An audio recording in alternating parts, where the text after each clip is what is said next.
Welcome to Learn While Sleeping. Just a precaution before listening to this podcast. Many of these types of videos and sleep learning formats are often recorded without a real human voice. They're often created by artificial intelligence. This might be the only one on YouTube that's recorded by a real person. I'm here with you to help you learn and help you fall asleep. I promise I am a real person. Let your jaw soften. Let your shoulders drop. Breathe in for 4 and out for 6. You don't have to try. You don't have to remember. Just rest and let the story of life's code drift by like quiet pages turning. Tonight, we begin at the beginning. What molecular biology is, and how we have learned what carries heredity. We'll pass gently through a garden where patterns of traits appeared, through an early idea that the nucleus might matter, and towards a substance once called nuclein, carefully teased from cells by patient hands.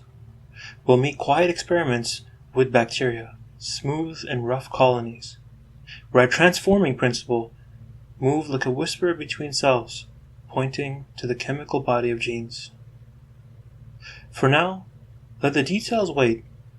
All you need is the shape of the journey, from wondering what heredity is, to one asking what qualities a hereditary molecule must have, to following evidence calmly, carefully, until the answer comes into focus.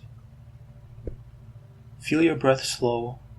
Imagine a softly lit lab bench, glassware resting, notes closed, while the ideas remain simple, steady, unhurried. You are safe to drift. When you wake, the story will still be here. This is going to be a multi-part sleep podcast. You can use it as a collection or a course, or you can use each episode separately as you feel. There's no pressure, no test, and no exam. Before we begin, in each section, I'm going to introduce a few new words, and this will be our word toolkit. We're going to imagine taking these words and physically putting them in a little box in the corner of the room. Inside your mind, visualize that box. Are you ready? Let's begin. The first word is heredity, how traits are passed from parents to offspring. The second word is molecule. It's a small assembly of atoms, like machinery that's built from these. Evidence is the third word. Evidence is observations that support or challenge an idea. The next word is hypothesis. It's an idea that's testable, and you can check this idea with experiments. The next word is model. It's a simplified picture that explains how something works. And finally, it's a term called structure versus function. What does a thing look like versus what does it do? Now let's take these words and ideas and just simply place them in that toolbox in the corner of the room. Don't worry if you drop something on the way. Whatever you're able to put, that's good enough. Let's begin part 2. What is molecular biology? Settle your breath. Unclench the jaw. Let the day loosen its grip. Molecular biology is the study of how information flows inside cells, how nucleic acids store, copy, and express instructions, and how those instructions become form and function. Different definitions repeat the same idea. One frames molecular biology as the study of biological processes at the level of molecules, like replication, transcription, and translation. These are ideas which we did discuss in earlier episodes.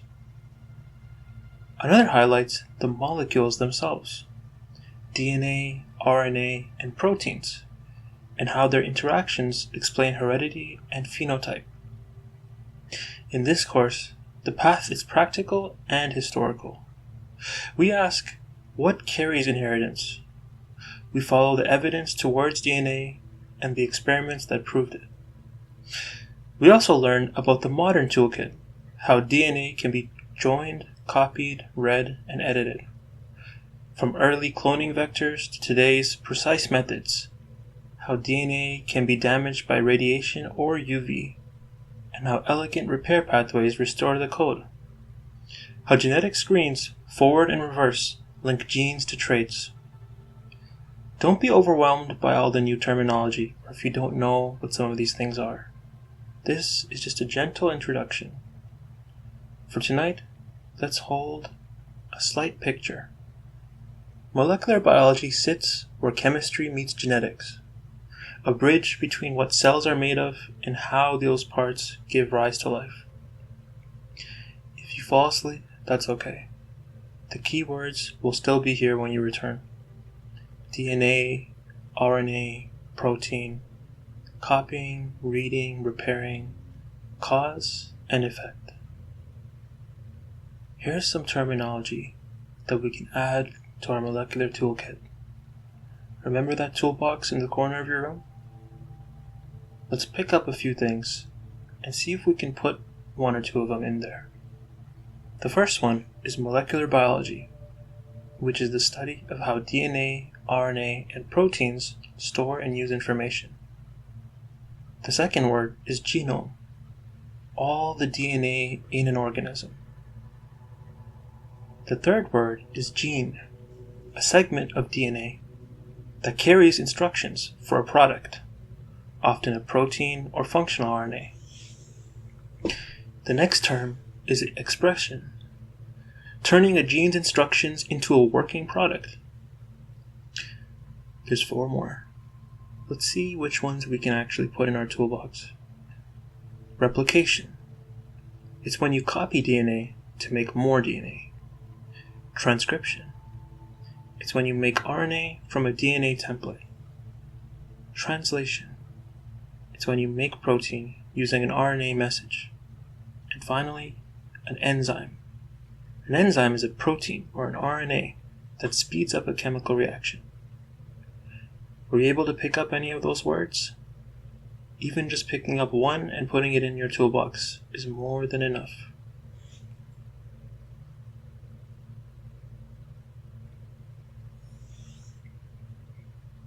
Part 3. What makes a hereditary molecule? Let's briefly go through the words that we'll need for our toolbox for this section before we start. An information sequence. It's the ordered letters in DNA that carry meaning. A template is a strand whose letters guide building the matching strand. Complementarity. It's when A pairs with T, G pairs with C, like matching little puzzle pieces. They're complementary. Fidelity. It's the accuracy in copying. Mutation. It's a change in sequence that can be inherited. Transmission. It's when you move genetic information from cell to cell or generation to generation. And finally, the term expression to phenotype. How a sequence becomes an observable trait. When we say phenotype, that means it's a trait that's observable. Were you able to put any of those terms in your toolbox? Imagine you're choosing a book that can be passed down forever. A true book of life must do 3 things. It must hold a lot of clear information. It must copy itself faithfully. And it must allow tiny, heritable changes so that new stories can appear In this series, we also treat it like 5 quiet tests. The code must be stored, replicated, transmitted, expressed into traits, and mutable at a low rate. Think of it as a careful library system, shelving, photocopying, delivering, reading, and the occasional revised edition. How does DNA fit into the story? Well, first of all, it stores the code. DNA writes its message as a very long string of 4 letters on a sturdy spine. The spine is a repeating sugar phosphate backbone. The letters A, C, G, T are the bases attached to it, written in a fixed 5' to 3' direction. So the letters and the words of the code have an address and order. They always copy with care. When 2 strands pair, A with T, G with C, each becomes a template for the other. If the strands separate, they can find their partners again and rezip, which is why denaturation can be followed by renaturation, and why hybridization works. Complementarity guides the match. This pairing logic is the simple engine of copying. There are enough simples for a rich language. The scientist Chargaff measured based compositions and found the old equal quarters idea didn't hold. Instead, he said that A should roughly equal T, which is thymine, and that G should roughly equal C. Ratios that hinted at pairing and a grammar for the helix, a language deep enough to encode traits. DNA story rides on chromosomes that you can watch move during mitosis. That continuity threads dividing and rejoining in ordered steps, and it's how the text is physically transmitted from one cell to the next. They can also be read into phenotype. The double helix presents recognizable patterns in its major groove, letting proteins see bases without opening the strands. The first step in reading sequence into RNA and later into protein and trait. They allow rare, meaningful change. A durable book will still age. Sunlight can make pyrimidine dimers. Chemistry can swap groups on bases, like deamination of cytosine or 5-methylcytosine. Cells will repair most misprints, like NER, HR, and NHEJ, keeping errors rare, but a few changes remain, feeding evolution and diversity. There's a quiet nod to the proof. Heat-killed bacteria could still pass along a transforming principle, and careful enzyme tests show the crucial ingredient was DNA. Beautiful confirmations of the same rules: a stable code, a faithful template, and a message that survives the journey. This is the shape of what you want to know. A molecule that stores, copies, travels, speaks, and evolves. Reliable, with enough room for change.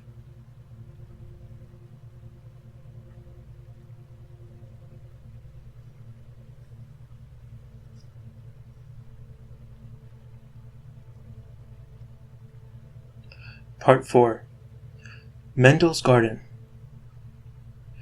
In a peaceful garden, patterns emerged. The scientist Mendel watched traits move from parents to children and wrote 3 simple rules. Before we tell them, a few tiny words for our toolkit. A gene or an allele. A gene is a unit of heredity, and an allele is a version of that gene. Locus is the gene's address on a chromosome. Gamete, it's a funny word, and it's a reproductive cell, egg or sperm. An egg cell is a gamete, and a sperm cell is a gamete, each one carrying 1 allele per gene. A genotype or a phenotype. This is your allele combination versus the trait that you actually see. Dominant or recessive. 1 allele can mask another in a pair. One will be dominant and one will be recessive. homozygous, and heterozygous. Two of the same alleles will be homozygous versus two different ones, which can be heterozygous. Segregation. Allele pairs separate into different gametes. Independent assortment. Different gene pairs sort into gametes independently if unlinked. Linkage. Genes close together on the same chromosome tend to travel together due to their linkage. Let's talk about the law of segregation. Each gene comes in a pair, and the pair separates when gametes form. So, each gamete gets just one allele. When two gametes join at fertilization, the pair is restored. In a simple single gene cross, where both parents carry a dominant and a recessive allele, the visible traits usually sort into a 3-to-1 ratio pattern, 3 showing the dominant trait, and 1 the recessive.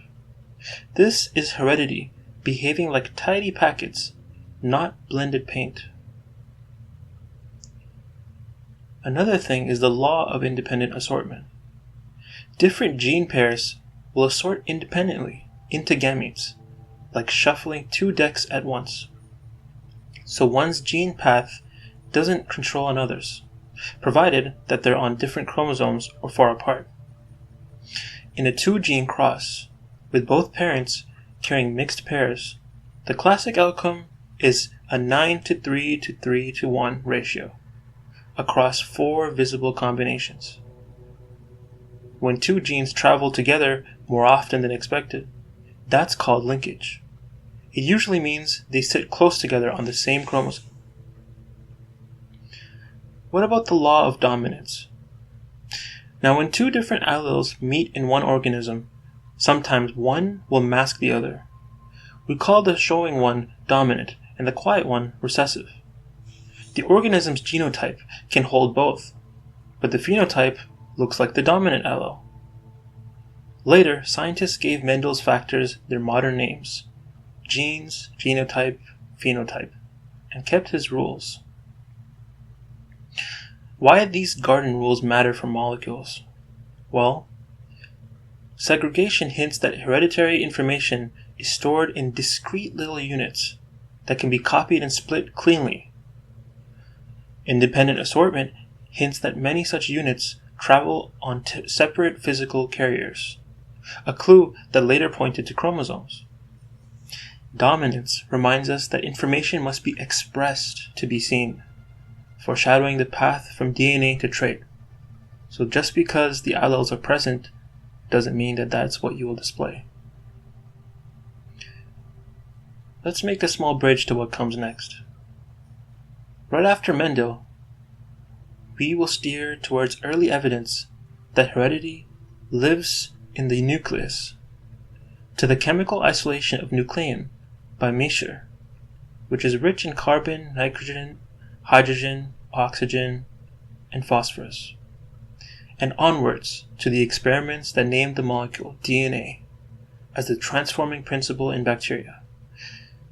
Those steps carry us away from this garden and its patterns to a specific chemical on chromosomes.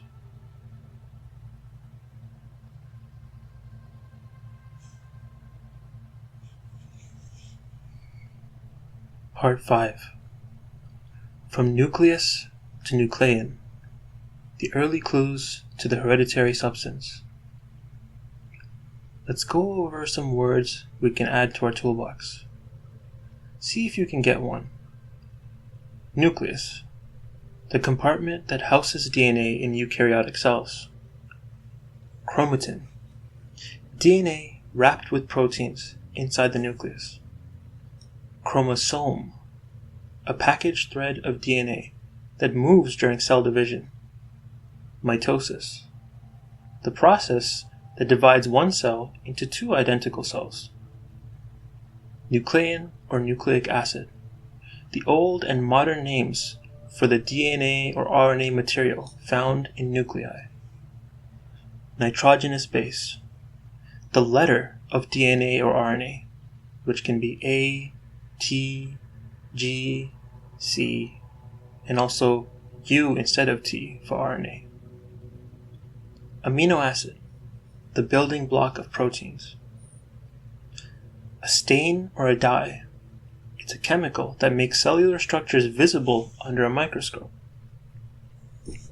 Leukocyte, a white blood cell, rich in nuclei and useful for isolating nuclear material.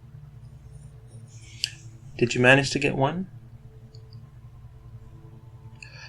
Long before anyone could see a double helix, a few careful observers followed quiet hints. The Nucleus Idea. Ernst Haeckel proposed that the nucleus, the dense center of the cell, was a seat of heredity. In embryos, where one cell becomes many kinds, that central body seemed a natural vault for instructions. Nucleus, the membrane-bound compartment that holds genetic material in eukaryotic cells. Mischer's nuclein. In a small lab, Friedrich Mischer isolated a new substance from leukocytes. Remember? Leukocytes, white blood cells. He isolated a new substance from leukocytes, scraped from surgical bandages and later from salmon sperm.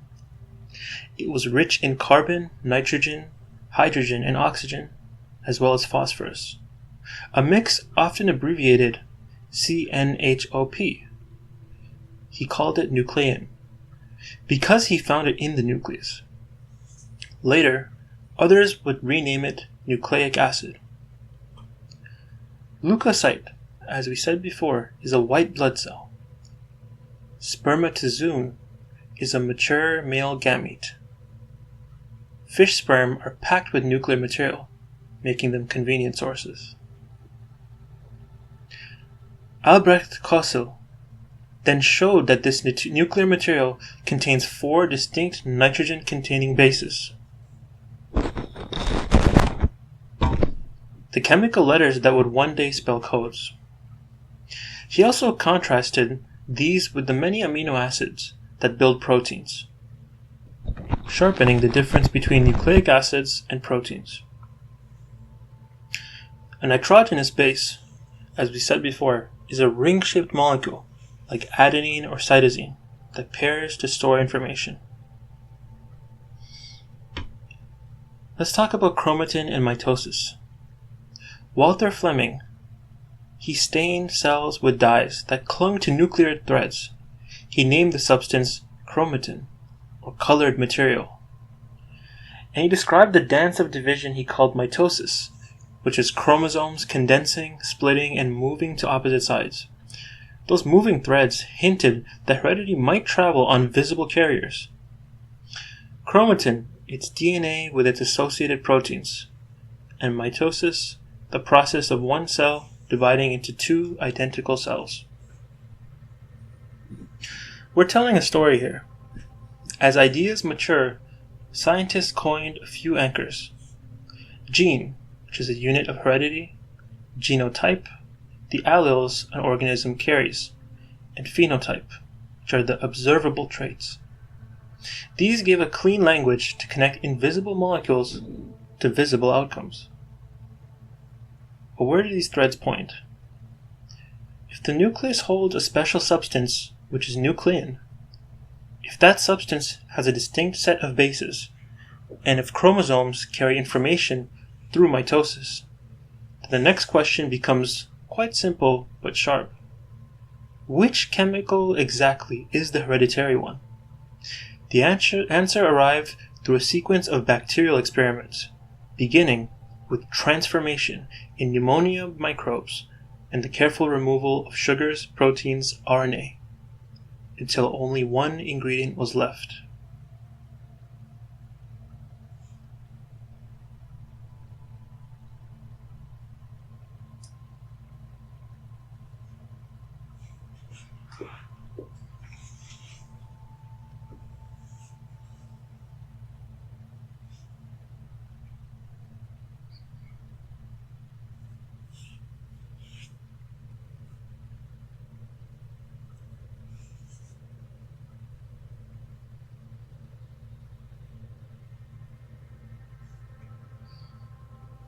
Part 6. The transforming principle.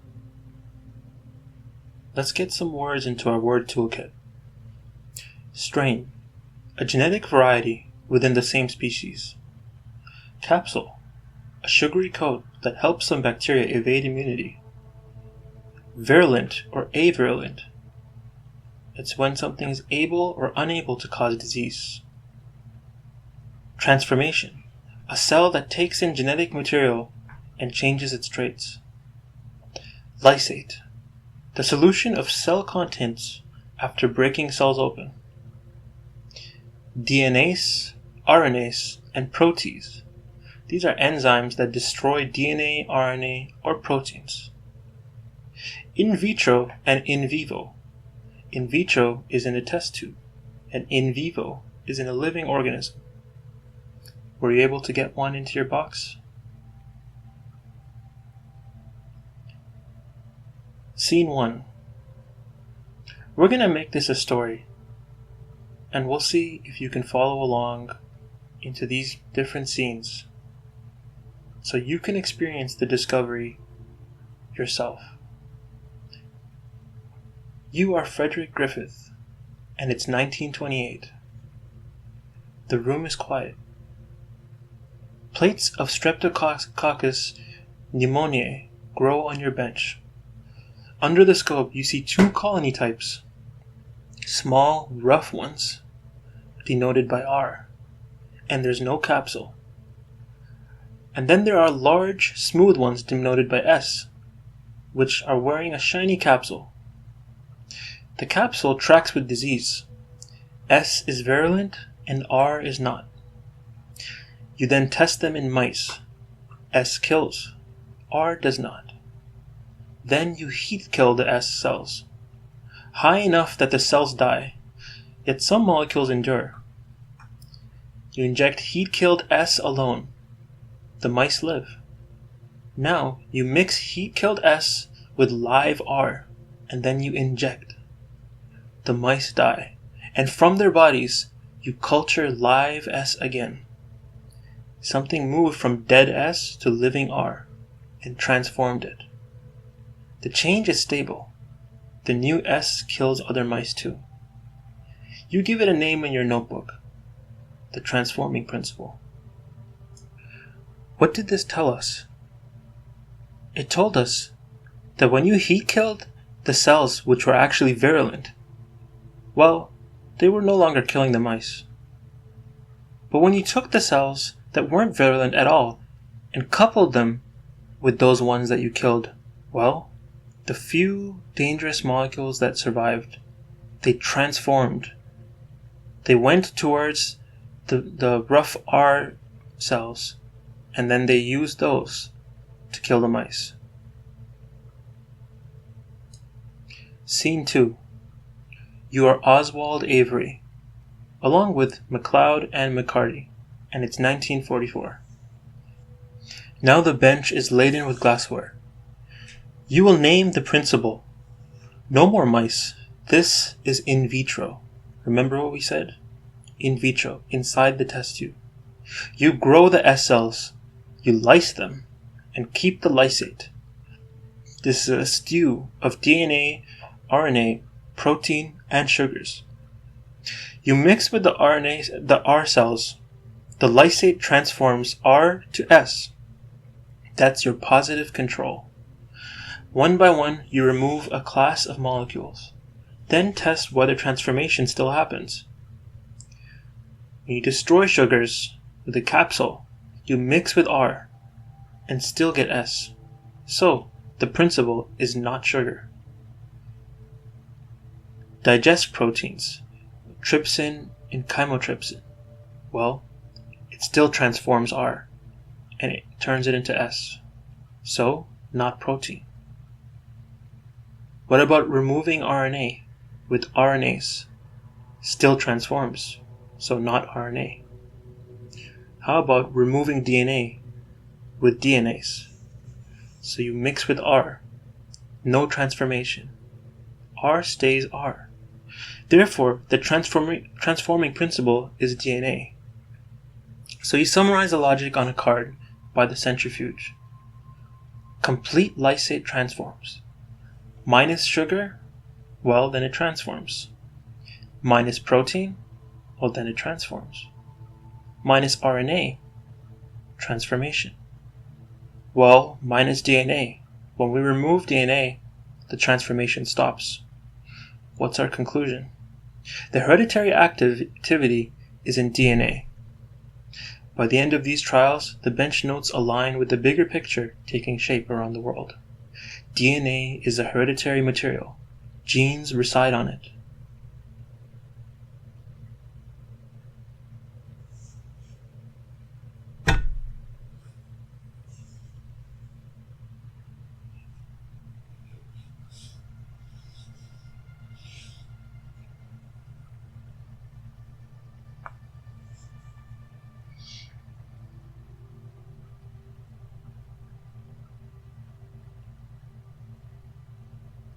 Part 7. Hershey-Chase, the blender decision. Let's go through some words for our toolkit. Bacteriophage, or phage, a virus that infects bacteria. Capsid, the protein shell of a virus. E. coli, a common bacterium, or tonight's host. Labeling, attaching a detectable tag to a molecule, DNA or protein. Infection, a phage attaches and delivers its genetic material into the cell. Blend and separate, a brief high-speed shake to knock off empty capsids, then spin to split pellet cells from supernatant liquid. Were you able to get any of those terms into your toolbox? If you weren't, don't worry. Let's begin with the story. Scene. You are in the cold room with Hershey and Chase. Metal shelves breathe a slow, even chill. 2 flasks sit labeled on masking tape. One batch of phage has its protein tagged.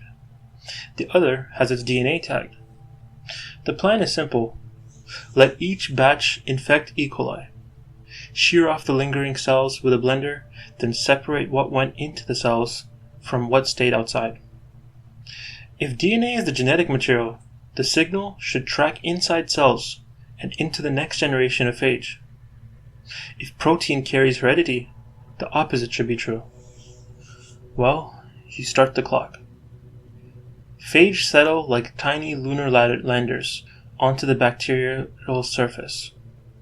A short absorption. Just enough time for the message to pass. Now, the blend. A controlled storm. The clatter of glass. The soft roar of the motor. Shaking loose empty capsids that cling to cell walls. Into the centrifuge. In the centrifuge, the rotor winds up. Tubes become crescents. Then, a hush. You lift a tube and see it. The pellet. A small opaque button of cells. And above it, the supernatant, clear and quiet. You check the first condition, the protein-labeled phage. Most of the signal waits in the supernatant with the sheared-off shells. Little to none rides with the pellet. So, the protein tag stays mostly outside the cells after blending. A hint that capsids are delivery vehicles, not the blueprint. Now, the second condition. DNA-labeled phage. Here, the signal is in the pellet, inside the cells that were infected. As these cells recover and make new phage, the signal reappears in the progeny themselves. The tag has been inherited. That pattern answers the core question. What passes from one generation of bacteriophage to the next is DNA, not protein. You write the logic in the margin of your notebook. Protein tagged phage. Well, after blending, the signal mostly in supernatant, on the outside. And DNA tagged phage. After blending, the signal mostly was found in the pellet, inside, and later in progeny phage. Therefore, The genetic material that enters the cell and programs new phage is DNA. Well, a new answer settles over the bench. Different method, same conclusion as the bacterial transformation story. Hereditary information is a molecule, and that molecule is DNA. Together, these experiments close the loop on an old debate and turn the page towards how a long polymer of 4 bases can be stored, copied, and expressed.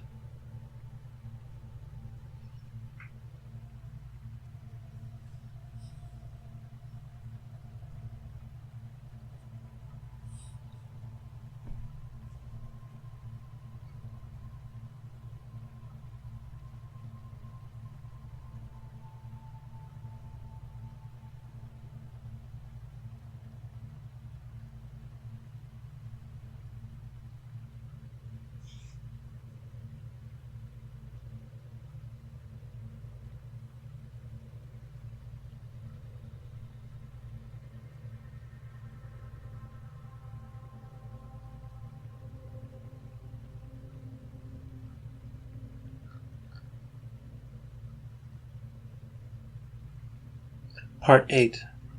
Becoming the double helix. You are in the rooms where it took shape.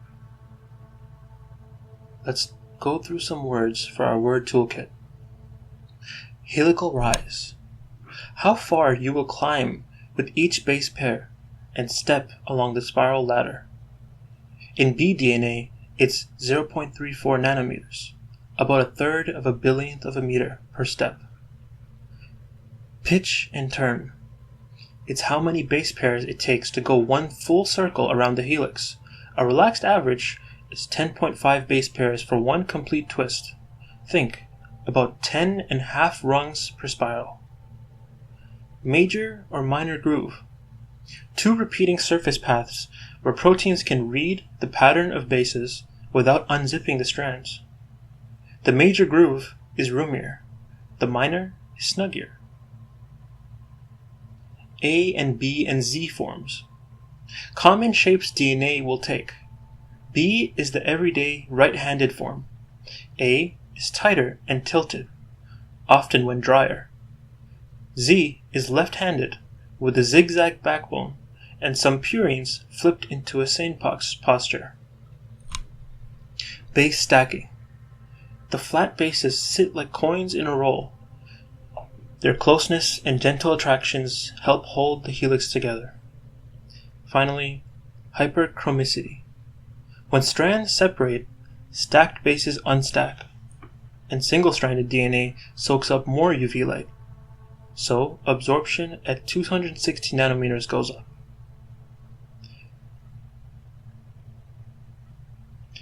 Scene 1. You are at the X-ray camera. A narrow beam threads a dark room. Drawn fibers of DNA sit in the path. A faint cross blooms on film. The spacing of the reflections tells you the helical rise, roughly 0.34 nanometers per base pair. Like measuring the height of each step on a spiral staircase you can't yet see. Now we are in the next scene. You're building the model. Metal backbones in your hands. Paper bases on the table. Purine-purine pairs are too wide. Pyrimidine-pyrimidine too narrow. Only purine-pyrimidine keeps the rails evenly spaced. You try A with T and G with C, and feel the fit click. 2 complementary templates facing each other, each strand able to specify the other. A tempting triple helix idea drifts by and fades. Its geometry won't match the diffracted distances or the chemistry. You let the data keep steering. You're now in another scene. You trace the grooves. Twist the backbones and 2 trails appear, a broad major groove and a tighter minor groove. In the major groove, the edges of each base pair form a pattern that proteins can recognize, like a barcode printed on the outside of the book, so they can read sequences without opening the pages. Scene 4. You flip through conformations. You change humidity, salts, or sequences, and the helix breathes into other moods. B DNA, the usual. A DNA, shorter, wider, bases more tilted. And Z DNA, left-handed, backbone zigzagging, and some purines in sign. Same alphabet, different fonts. Scene 5. You feel why it holds. You count hydrogen bonds between base pairs. But the deep calm comes from base stacking. Flat rings pressed close, sharing subtle attractions that make the column sturdy, like a stack of coins that resists wobble. In the next scene, you test complementarity. Warm DNA. The rungs loosen, the rails part from denaturation. So then, you cool it. Separated strands find partners and zip back up from renaturation. The same logic powers hybridization. A labeled probe strand seeks its match in a crowd and locks in only where the letters line up. Scene 7. You watch the UV trace climb by hyperchromicity. In the spectrophotometer, double-stranded DNA absorbs a certain amount of UV light. As you heat it and the strands separate, the absorbance rises. That is hyperchromicity, because unstacked bases interact with more light. The midpoint of this rise is the melting temperature, Tm, the temperature where half the molecules are still paired and half are separated. Think of Tm as the half melt point for that formula under those conditions. In the 8th scene, you tune the melting point, explaining the formula to yourself. 2 levers shift the melting point in intuitive ways: salt and GC content. You add salt. Positive ions screen the negative backbone charges, so the 2 strands don't repel as much. It's harder to pull them apart. So, the melting point goes up. With more guanine and more cytosine, the GC pairs. From 3 hydrogen bonds and stronger stacking, they make rungs tougher to break. So, the melting point goes up again. For short oligonucleotides, a handy head math rule says, count your G's and C's, multiply by 4 degrees Celsius each, and count your A's and T's, multiply by 2 degrees each, then add the 2 totals. That sum is a quick melting point estimate for simple short duplexes. It's a rough guide. Longer sequences and special salt conditions need fuller calculations, but it tells you which of the 2 sequences should melt first. So remember, for the melting point, the formula is roughly 4 degrees Celsius multiplied by the number of guanine plus cytosine, and then you add that to 2 degrees Celsius multiplied by the number of adenine plus thymine. In the final scene, you count the steps in a turn, putting numbers into pictures. A relaxed DNA molecule takes about 10.5 base pairs to complete one full twist. In words, if you start on a particular base and walk around the spiral until you face the same direction, again, you've stepped over about 10.5 rung pairs. That number helps you translate between how many base pairs long and how many complete turns, which becomes vital when thinking about coiling and topology. Finally, in the last scene, the model settles. 2 anti-parallel strands, regular rise, a readable major groove, multiple forms for different settings, stacking that steadies the core, a structure that doesn't just store a message, but is built to be copied, recognized, and found again. Let's pause for a little bit and think about this before we go to the next section.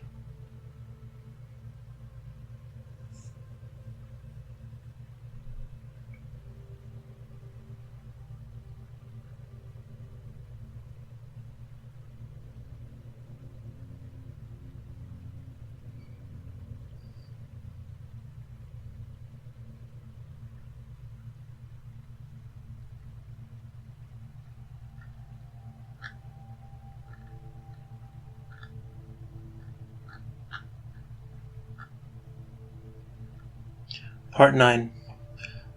Finding matches. Practical hybridization. This time you are designing and running the test yourself.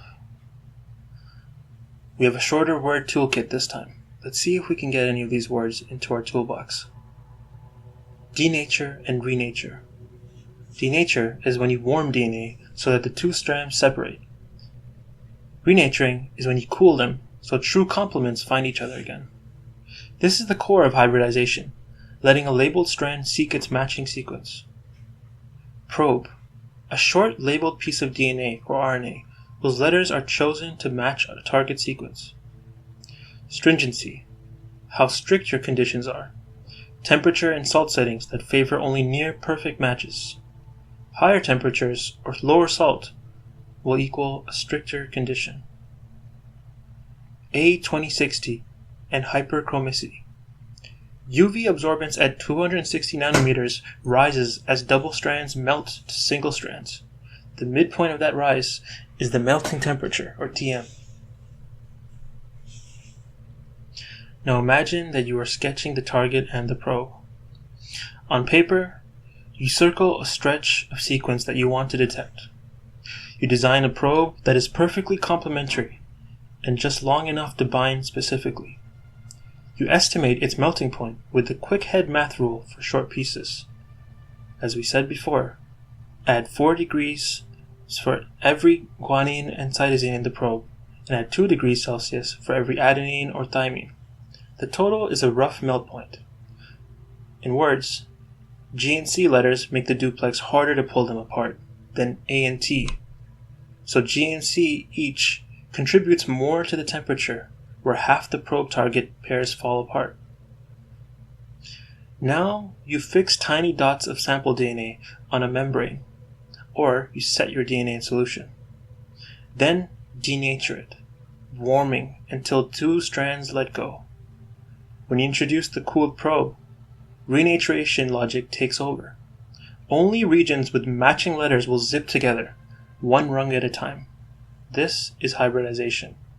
Complementarity made visible. Now let's set the stringency. You dial in temperature and salt so that nearly perfect matches hold, but mismatches fall off. In practice, raise the temperature or lower the salt to be stricter. Lower the temperature or raise the salt to be more forgiving. This works because salt shields the negative charges on DNA backbones, stabilizing pairing, and temperature pushes pairs apart. Both directly shift melting point. Now, in the spectrophotometer, you can monitor the melting. As base pairs unstack, A260 rises, a hyperchromic shift. The halfway point of this rise is the melting point, the half melt point for your current salt and sequence. A sharper curve means the whole population melts in a tighter temperature window. Let's run a little gentle control. You spot a positive control, a known matching sequence besides your unknowns. If your probe binds there at the chosen temperature, but not at a slightly higher one, your stringency is well tuned. That behavior follows the same denature and renature rules you set at the start. Next, we're going to balance the GC and length. Looking back at your sketch, you see why guanine and cytosine content mattered. G and C pairs and stronger stacking lift melting point, so G and C rich probes typically require warmer hybridizations than adenine thymine rich ones of the same length. That's exactly why the quick rule encodes 4 degrees per G and C versus 2 per A and T. Now let's test a mismatch. You prepare a nearly perfect matching target with a single letter changed. Under gentle, low stringency conditions, the probe may still cling. At stricter settings, near the probe's TM, the single mismatch makes binding fall away. The observation is simple. Complementarity is precise, and you can tune your conditions to reveal it. Now you time the steps. Give the probe time to find its place. Hybridization is like letters drifting in water. until the right partners meet. Because the major groove presents distinctive patterns for each base pair, the duplex that forms is not just stable, but also readable by proteins in later assays. Next, let's interpret the signal. After washes at your chosen stringency, the remaining signal marks where the sequence truly matches. The logic behind it is the same one that explained denaturation and renaturation curves at the point of inflection. The point of inflection, or POI, is the moment half the sample is melted. Everything you see on the membrane or in solution flows from that curve. Next, let's write that takeaway. Complementarity lets you find a sequence in a crowd. Salt and temperature lets you tune how strict the test is. UV absorbance and TM give you a way to measure what's happening under the surface. These tools, find, tune, measure, built from the same base pair grammar. Let's pause and think about that for a little bit.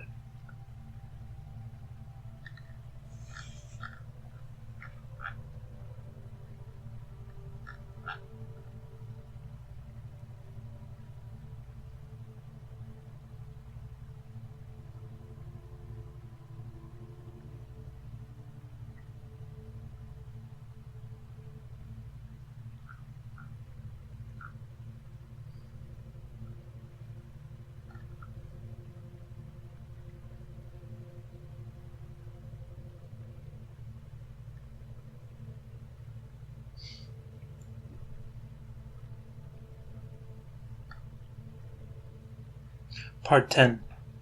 Why DNA works. A synthesis and look ahead. We have one last set of words that we can place in our toolkit. Remember that box in the corner of your room. Here are 4 more terms, and let's see if you can place at least one of them. Template. A strand whose letters guide the making of its partner. A pairs with T, G with C. Antiparallel. The 2 strands run in opposite directions, one in the 5' to 3' and the other in the 3' to 5' direction. Fidelity. Accuracy in copying. High fidelity keeps traits stable across generations. And stringency. How strict hybridization conditions are. Temperature salt settings that favor only the best matches. Now picture this. We're back in the lab. You close the lab for the night. The phage blender is quiet. The plates are stacked. The X-ray film dries on a line like small windows. You flip through the day's pages and see how the pieces fit. Patterns in a garden told us that heredity moves in discrete units. Genes that segregate and assort, shaping simple ratios in offspring. The words gene, allele, gamete, genotype, phenotype gave that pattern a language. A place in the cell came into view, the nucleus. Chromatin threads dividing by mitosis, visible carriers moving information into new cells. A chemical took the stage. DNA transformed rough bacteria to smooth in Griffith's hands, then stood revealed in Avery's enzyme tests as the active principle. Hershey-Chase showed that what enters the cell to program the next generation is DNA. A structure explained the logic. A double helix with an even step, roughly 0.34 nanometers rise per base pair, about 10.5 base pairs per turn, and 2 grooves where proteins can read sequence, stable from base stacking, copyable by complementarity. Measurable behavior sealed it. When strands separate, UV absorbance rises, which is hyperchromicity, and the melting temperature, or TM, is simply the half melt point, the temperature where half the molecules are paired and half are still apart. Salt raises TM by calming backbone repulsion, and GC-rich sequences raise TM because guanine and cytosine pairs and stacking are tougher to break. Those same levers became your stringency dials in hybridization. how strictly a probe will insist on a perfect match. So the case is now complete. DNA can store an enormous message in a 4-letter sequence. Its paired strands let that message be copied with high fidelity. Its form and chemistry allow just enough change for evolution. Its place on chromosomes lets it be transmitted. Its grooves and pairing rules let it be recognized and expressed. Everything we saw today in this lab, plates, blenders, films, curves, points to the same simple answer. Now you switch off the bench light. The helix on the page looks like a calm path back home. Next time, we will open the chemical alphabet itself. Sugars, phosphates, bases, and why strands have a 5' and 3' end. How small modifications like 5-methylcytosine matter, and how these details set the stage for replication and repair. Let's hang up our lab coat, close the door, and leave all of this behind. For now, we will rest, because the dream world is where the real magic happens. Get ready for our wind down. Let your eyes grow heavy. Unclench the jaw. Let the tongue rest on the roof of the mouth. Inhale softly. 1, 2, 3. Exhale a little longer. 1, 2, 3, 4. Notice the weight of your shoulders. Let it melt. Feel the ribs settle with each breath. Warmth in the hands. Softness in the belly. The mattress holding you up. If thoughts wander, let them. They can drift like leaves on water. You don't have to follow. Somewhere inside, tiny libraries are kept. Messages are copied with care, and quiet machines go on working. You don't have to help them.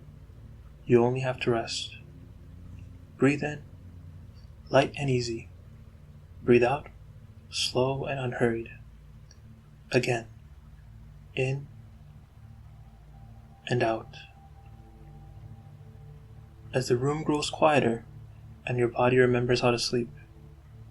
When you're ready, let the next breath carry you into the dark, soft and safe. And good night.